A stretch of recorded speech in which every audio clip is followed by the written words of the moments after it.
Bonjour et merci beaucoup de m'avoir donné l'opportunité de présenter aujourd'hui pour le congrès Masterclass Amylose cardiaque 2020.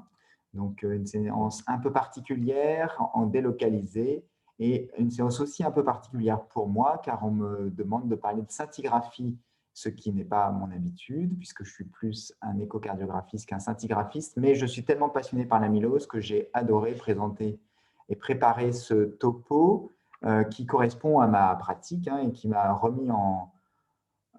permis de repenser ma pratique de manière aussi un petit peu différente. Donc, bien sûr, vous connaissez l'amylose. Vous savez que sur cette séance de décembre 2020, nous nous concentrons sur l'amylose à transthyrétine sauvage.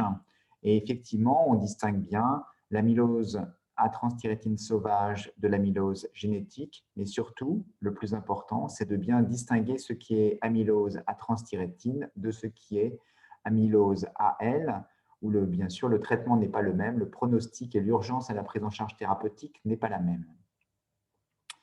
Pour ce qui est de l'amylose à transthyrétine, vous savez comme moi que nous avons des médicaments à disposition et ces médicaments ont comme capacité de limiter les dépôts, soit en limitant la formation, soit en empêchant les dépôts de se faire dans les cellules et en particulier dans le myocarde. Et donc, ces médicaments ne vont pas retirer ce qui est déjà déposé, mais bien empêcher le dépôt ou les autres dépôts. Le but, dès lors, pour nous cardiologues, pour nous cliniciens, pour nous imageurs, c'est de diagnostiquer le plus tôt possible l'amylose à transthyrétine pour pouvoir le plus tôt possible stopper les dépôts qui pourraient survenir. Et donc, pour faire un diagnostic précoce de l'amylose à transthyrétine, il nous faut sans doute une expertise clinique, mais plus encore, à mon sens, une expertise paraclinique et utiliser les bons examens qui vont permettre un diagnostic précoce. Nous avons des recommandations qui ont été publiées dans différents journaux et je vais même vous les présenter sous deux manières différentes. Ce qui est clair dans le consensus sur la prise en charge de l'amylose, c'est qu'il faut avoir donc une expertise clinique, une expertise en insuffisance cardiaque, mais pas que, puisqu'il peut y avoir des formes qui vont faire que le patient va plus être vu du point de vue rythmologique ou du point de vue valvulaire éventuellement. Et une fois qu'on aura cette expertise clinique, on va le plus souvent, je pense, avoir recours à l'échographie cardiaque qui aura été discutée, qui pourra être rediscutée si besoin, avec en particulier l'intérêt extrêmement important, je pense, de l'imagerie de déformation et de l'apical sparing que l'on peut enregistrer sur le bull ICE en apical 4, 3 et 2 cavités. Mais ensuite, une fois qu'on a suspecté l'amylose à transthyrétine, il faut en faire la confirmation. Et vous voyez que très précocement dans l'algorithme de prise en charge diagnostique, on va voir apparaître la scintigraphie dite osseuse, avec une notion qui est importante, c'est que la scintigraphie osseuse n'est pas nécessairement faite toujours avec les mêmes traceurs. En France, en Europe, aux États-Unis, nous n'avons pas nécessairement les mêmes pratiques. Et donc, il faudra bien savoir quel est le traceur utilisé, quelle est la technique, à quel moment a été fait l'enregistrement qui va permettre ensuite de voir s'il y a une fixation du massif cardiaque. Par exemple, à Rennes, et je pense que c'est le cas dans la plupart des centres français, nous utilisons les dérivés phosphatés marqués au technétium 99M et c'est celui-ci que nous utilisons et que nous devons apprendre à connaître. Il faut savoir qu'il peut y avoir d'autres traceurs et potentiellement des erreurs diagnostiques possibles. Si on a un score élevé, 2 ou 3 de péridénie, que l'on va revoir ensuite, très probablement le patient va avoir une amylose à transthyrétine. Si on a un grade 1, on peut suspecter une amylose AL, comme c'est le cas pour le grade 0. Je vais revenir là-dessus.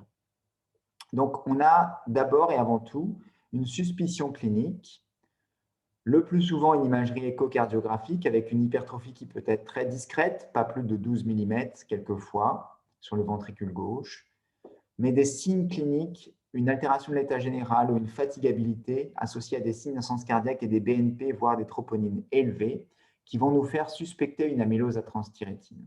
Je me place là dans le cadre cardiologique et je ne parle pas des atteintes plus systémiques, telles les neuropathies, où peut-être le recrutement sera fait de manière un peu différente.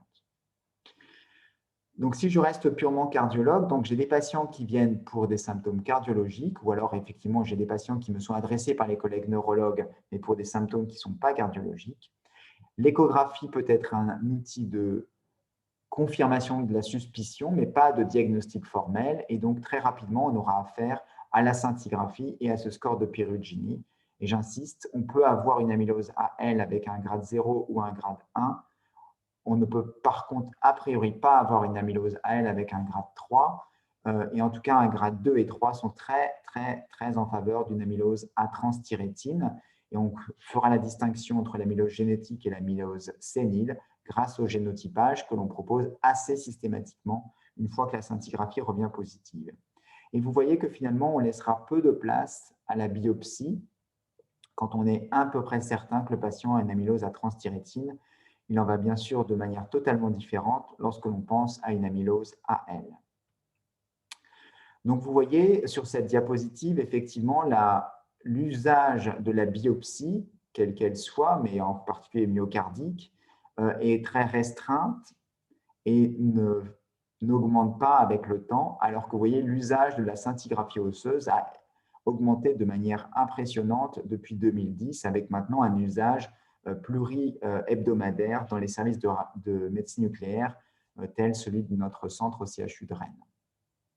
Donc la scintigraphie osseuse est vraiment un point fondamental, un point clé pour le diagnostic de l'amylose à transthyrétine. Pourquoi c'est un point clé? Eh bien parce que vous voyez sur ce tableau récapitulant les sensibilités et les spécificités de la scintigraphie osseuse, vous voyez les valeurs prédictives et vous voyez les valeurs prédictives négatives et positives.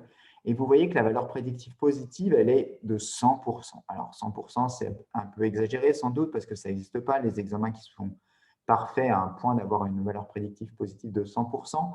En tout cas, c'est extrêmement utile et que quand on a un marquage du massif cardiaque à la scintigraphie osseuse, on a quand même de très, très, très forts arguments pour une amylose à transthyrétine, surtout si ce marquage est 2 ou 3 de Perugini. Et donc justement, cette classification de Perugini, très simple, que je vous présente ici de manière qualitative, on pourrait imaginer un usage quantitatif, ça a été proposé par plusieurs auteurs, mais il faut reconnaître que dans la pratique quotidienne, on est plutôt qualitatif et je pense que ces masterclass d'amylose cardiaque se veulent très pratiques. Donc, je pense qu'il faut retenir que ça va être ici le cas d'une scintigraphie osseuse faite avec un dérivé phosphaté marqué au technétium 99M.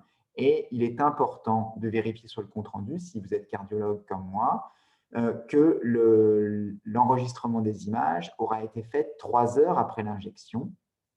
Et si tel est le cas, eh bien, vous allez pouvoir distinguer les patients qui n'ont aucune captation du massif cardiaque, ce qui est la physiologie, donc c'est les grades 0, les grades 1 où il y a une petite fixation, et puis ainsi de suite, les grades 2 et 3, comme vous pouvez le voir sur la diapositive.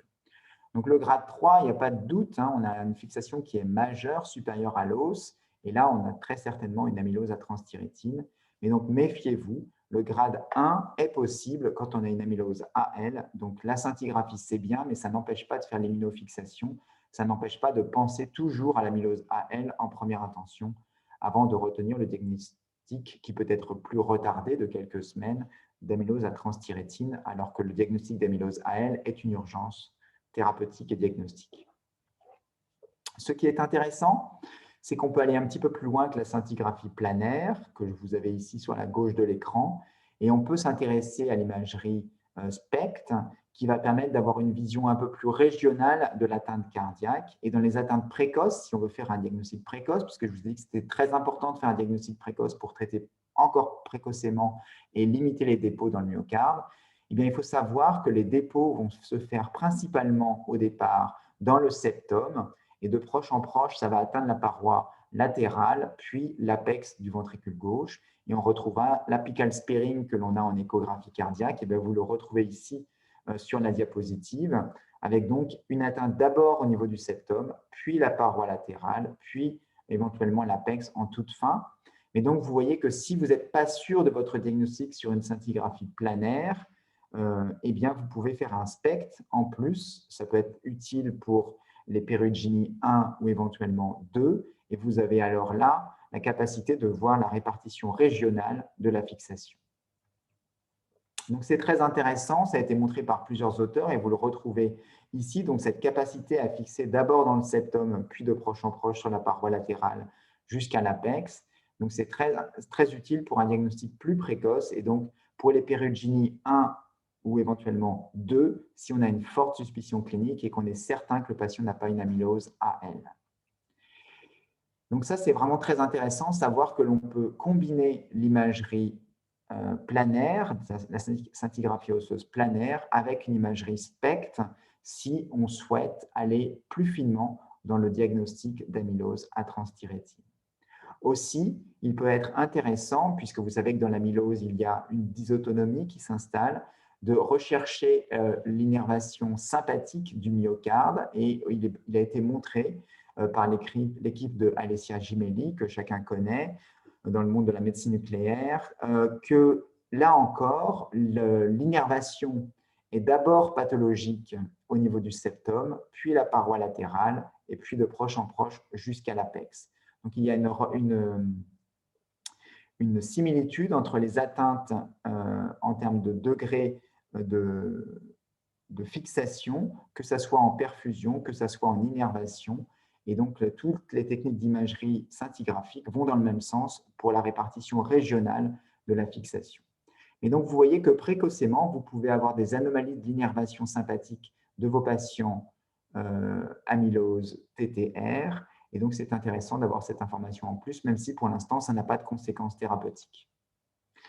Donc, la scintigraphie planaire que l'on utilise au quotidien est très intéressante. Il faut s'en méfier et ne pas la prendre comme pour argent comptant systématiquement. Il faut bien savoir qui a fait l'examen, avec quel investissement, quelle fréquence d'usage et est-ce que ça a été bien fait avec une acquisition des images au bout de 3 heures, savoir quel est le traceur qui a été utilisé et si on a des stades précoces de pyrugénie, pouvoir combiner l'imagerie planaire avec le SPECT pour confirmer une prise du myocarde qui sera plus régionale et prédominante sur le septum. C'est sans doute l'idéal car comme cela, on peut faire un diagnostic très précoce, traiter très précocement et sans doute améliorer encore un peu plus le pronostic de nos patients. Donc, c'est vraiment très utile. Vous voyez quelques exemples ici d'imagerie SPECT qui vont permettre le diagnostic précoce, ce qui est notre objectif de l'amylose à transthyrétine. Donc, mes messages en fin de topo, c'est vraiment d'insister sur cela. Donc, l'amylose à transthyrétine, c'est quelque chose de relativement fréquent. Ça touche bien sûr plus les patients les plus âgés, au-delà de 85 ans, mais ça peut toucher des patients beaucoup plus jeunes. Dans notre cohorte à Rennes, on a pas mal de patients qui ont entre 70 et 80 ans. Et c'est là tout l'enjeu, de pouvoir faire un diagnostic très rapide, de pouvoir très rapidement débuter les médicaments que vous connaissez pour pouvoir bloquer la progression de la maladie autant que possible et ainsi améliorer encore plus le pronostic fonctionnel et vital de nos patients. Et donc, pour faire ce diagnostic, il faut une finesse clinique, y penser. Il faut savoir écarter l'amylose AL systématiquement. Il faut avoir l'échographie avec l'imagerie de déformation. Et dès que l'imagerie de déformation, dès que l'échographie laisse penser que ça puisse être une amylose à transthyrétine, faire la scintigraphie et bien travailler avec nos collègues de médecine nucléaire pour que cet examen soit le plus rentable possible. Et puis, bien sûr, en parallèle, on aura fait l'immunofixation pour exclure l'amylose AL, puisque je vous ai dit que c'était toujours la chose qu'il fallait exclure en premier. Et si on a une scintigraphie de qualité qui va bien avec le tableau clinique, et bien le plus souvent, on n'a pas besoin de faire de biopsie, quelle qu'elle soit, pour initier le traitement. Voilà, je vous remercie beaucoup pour l'invitation, pour m'avoir permis de présenter aujourd'hui, et je répondrai avec plaisir aux questions.